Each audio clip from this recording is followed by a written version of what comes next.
তৃতীয় দিনের মতো ফরিদুদ্দিনের নেতৃত্বে ধানের শীষের গণসংযোগ। প্রতিবেদন মোহাম্মদ সোহাগ হাওলাদার, বরিশাল। বরিশাল সদর উপজেলার শায়েস্তাবাদ ইউনিয়নের ৮ নম্বর ওয়ার্ড হায়াতসার এলাকায় ধানের শীষের সমর্থনে টানা তৃতীয় দিনের মতো ব্যাপক গণসংযোগ ও প্রচারণা চালানো হয়েছে।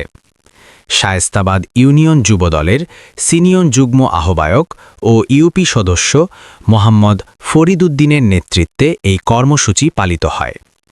দিনব্যাপী হায়াতসার এলাকার বিভিন্ন পাড়া মহল্লায় ধানের শীষের পক্ষে ভোট ও দোয়া প্রার্থনা করেন নেতৃবৃন্দ।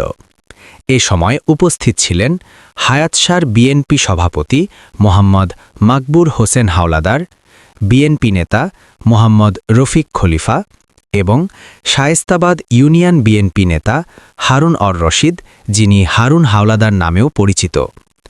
গণসংযোগকালে বক্তারা বলেন, সাধারণ মানুষের মাঝে ধানের শীষের পক্ষে ব্যাপক উদ্দীপনা লক্ষ্য করা যাচ্ছে।